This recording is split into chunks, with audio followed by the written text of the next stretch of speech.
images of thousands of young Nepalis on the streets.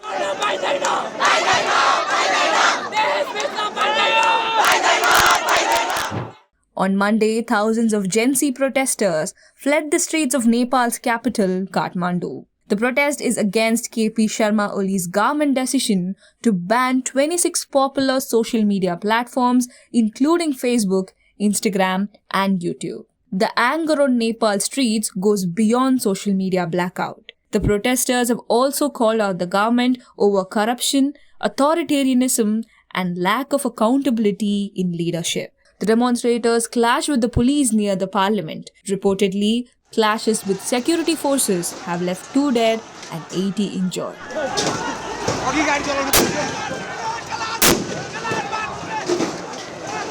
The army has been deployed as the government scrambles to contain the unrest. A curfew has been imposed in the capital till 10 p.m. Why did Nepal ban social media? What began as an anger over social media apps ban soon turned into Nepal's largest youth-led protest in years. The Gen Z-led movement is ignited by the government's decision to ban multiple social media platforms. According to the government, the apps failed to register with the Ministry of Communications and Information Technology. While the government claims the ban is a matter of regulatory compliance, protesters view it as a direct act of censorship aimed at suppressing critical voices and organized dissent. We are here to protest for this government order. Actually, this order is completely unconstitutional.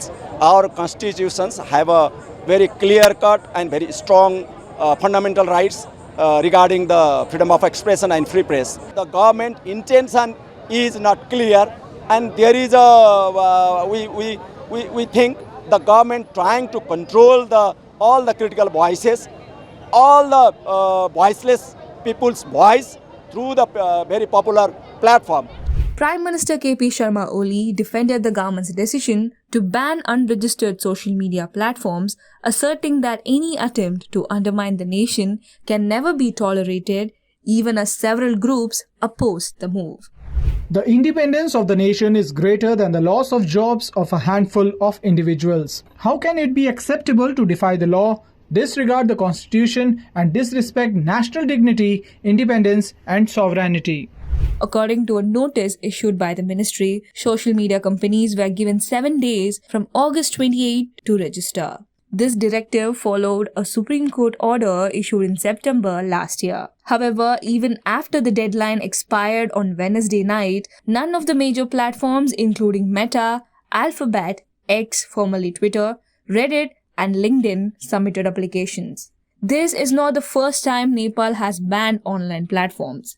In July, it blocked the Telegram messaging app, citing concerns over increasing online fraud and money laundering. In August 2024, the government lifted a 9-month ban on TikTok after the platform agreed to adhere to Nepali regulations. As night falls on Kathmandu, the clash between Nepal's youth and its rulers enters a decisive phase. For a generation raised online, this protest is no longer just about Facebook or YouTube.